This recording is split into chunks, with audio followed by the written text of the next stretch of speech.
យើងមានការចង់សួរនាងឈើចាប់ស្ដាប់ទៅបានហើយសុំនិយាយមិនចោះនិយាយតាមត្រង់ទេចាប់ផ្ដើមពីដំបូងយើងបានមើលងាយគ្រួសារគូទៅហើយ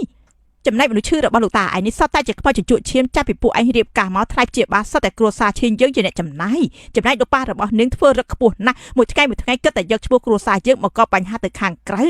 ហើយប្រហែលថ្ងៃមុននេះថកែតែត្រូវលោកប៉ាឯងនេះបោកប្រាស់បានទូរស័ព្ទមកដល់គ្រួសារឈីងជើងដើម្បីដោះស្រាយបញ្ហាគ្រួសារគូរបស់នាងត្រូវអស់ប្រាក់ហើយថែមទាំងអាប់អោនកិត្តិយសទៀតខ្ញុំនឹងនិយាយជាមួយលោកប៉ាខ្ញុំនាងនិយាយមនុស្សធម្មតាដូចជាពួកនាងពិតជាខ្មោចជញ្ជក់ឈាមទាំងស្រស់2 ឆ្នាំហើយក្នុងពោះរបស់វាមិនបានកម្រើកបន្តិចទាល់តែសោះពេលនេះមិនទាន់មានទេលោកប្រធមអ្នកគ្រូឈិនជិញមកហើយហ៎អង្គុយចុះទៅនាងក៏អង្គុយដែរទៅ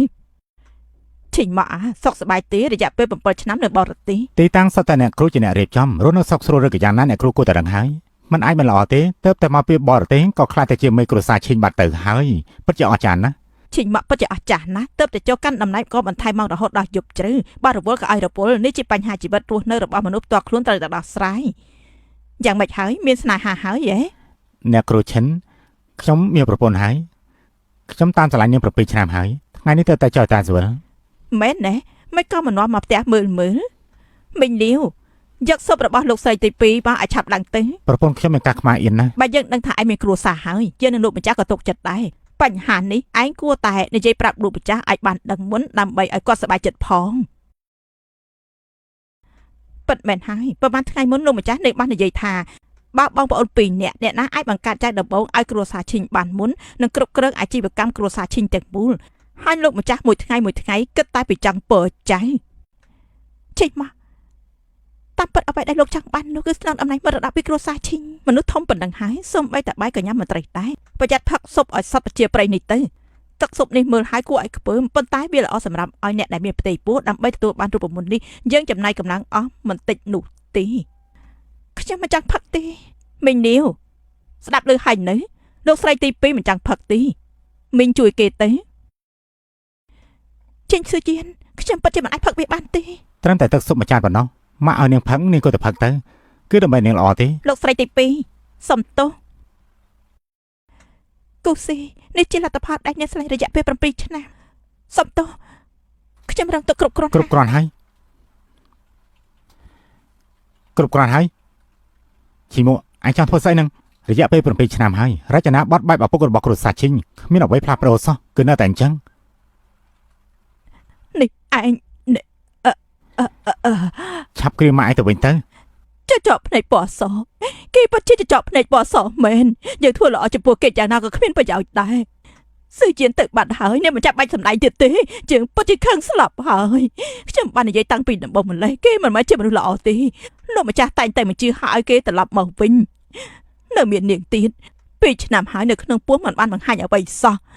យើងប្រាប់នាងទៅចោះពេលវេលាមកដល់បើនាងបង្កើតកូនមិនបាននាងត្រូវចាក់ចេញពីទីនេះភ្លាមដល់ពេលនោះគ្រួសារគូរបស់នាងនឹងឲ្យនាងចូលរួមចចកឬក៏មាត់ខ្លាហើយគ្មានពាក់ព័ន្ធនឹងគ្រួសារឈីយើងទៀតទេឃើញមុខនាងបែបនេះធ្វើឲ្យយើងរត់តែខឹងថយចេញទៅពិតមែនហើយបើគ្មានកូនក្រៅពីលេងអ្នកគ្នាយើងនឹងខ្លាចជាបន្ទះឈីបចោះចាស់សម្រាប់គ្រួសារគូមិនដឹងទេគឺដើម្បីកូនមែនទេទុកចិត្តចាស់ក្នុងរយៈពេល1 ឆ្នាំខ្ញុំប្រកាសជាមានកូនហើយបានន័យថាម៉េចនៅក្នុងគ្រួសារគូយើងគឺជាកូនអុកសម្រាប់ដោះដូរគ្រប់ពេលវេលានៅគ្រួសារឈីងខ្ញុំគឺជាឧបករណ៍សម្រាប់បន្តពូជពងតកូលរបស់ពួកគេគ្មានអ្នកណាម្នាក់ចាត់ទុកយើងជាមនុស្សទេ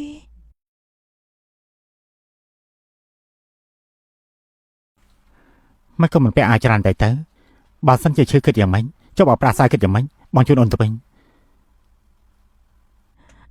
ឈិញមកយកខ្ញុំទេនាងដឹងថានិយាយស្អីដែរទេ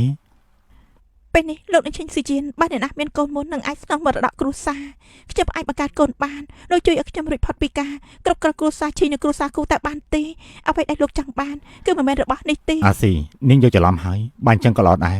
បើកើតកូនមកហើយនាងមិនអាចចាក់ចេញពីយើងទៀតទេគូស៊ី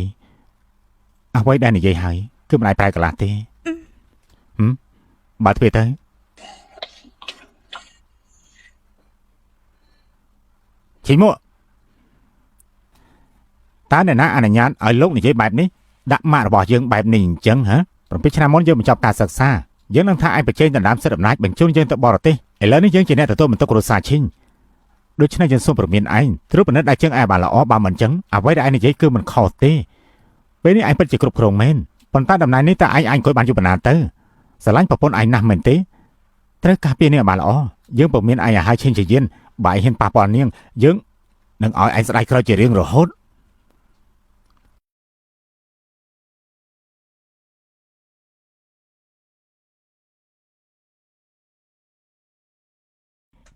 គ្រោះថ្នាក់ណាស់តែគេបានឃើញហើយ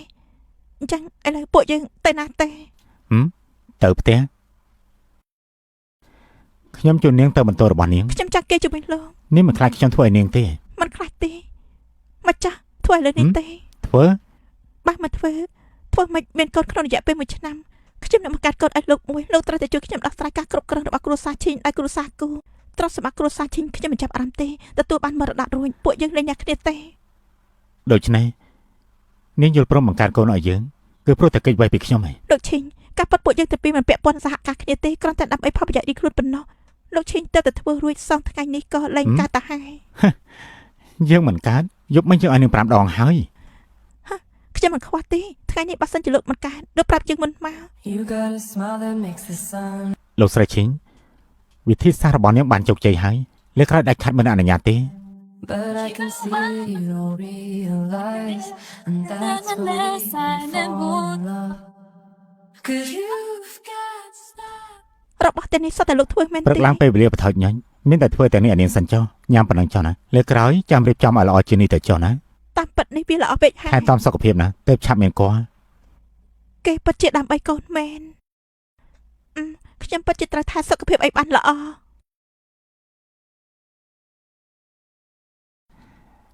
ចាសៀវទៅក្រុមហ៊ុន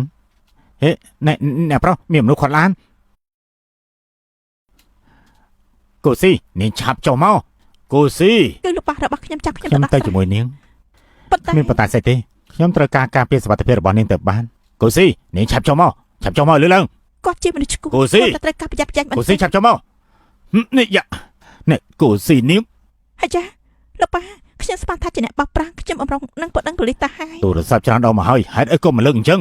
អូសុំទោសលោកប៉ាមិនអាចខ្ញុំបានប្រាប់ថាកុំតាក់ទងនឹងគ្រួសារគូច្រើនពេកយើងក៏គ្មានមធ្យោបាយដែរពីព្រោះថាគ្រួសារគូត្រូវការឋានៈលោកស្រីឈិញដូចខ្ញុំនេះតើមែនទេសៀវស៊ីបើនាងមិនស្ដាប់បង្គាប់ហេតុអីបណ្ដាំរបស់ម្ដាយនាងកុំសង្ឃឹមថាយកឲ្យសោះណាកុំភ្លេចថានាងគឺជាតំណាងឲ្យស្របច្បាប់របស់ក្រុមហ៊ុនលោកចាស់របស់នាងបើគំរាមខ្ញុំទៀតហើយមែនទេចង់បាន20លានប៉ុណ្ណោះនាងជាកូនប្រសារគ្រួសារឈិញឲ្យតែនាងហាមាត់គ្រួសារឈិញប្រកាសជាឲ្យនាងជាមិនខាននោះទេគ្រួសារឈិញប្រកាសជាមិនឲ្យប្រាក់នេះដល់ខ្ញុំបើអញ្ចឹងលេលះគ្នាទៅមានមនុស្សច្រើនណាស់ដែលចង់រៀបការជាមួយឯងមនុស្សគ្រួសារវាងមានកូនប្រុសពៅម្នាក់គត់គ្រួសារលីមានកូនប្រុសឈួតម្នាក់ហើយបណ្ណាការថ្លៃណាស់គូឆាងឈិញទៅរៀបការដល់ផ្ទះណាឲ្យតែយើងអាចយកប្រាក់បានគឺបានបាត់ទៅហើយយើងត្រូវការប្រាក់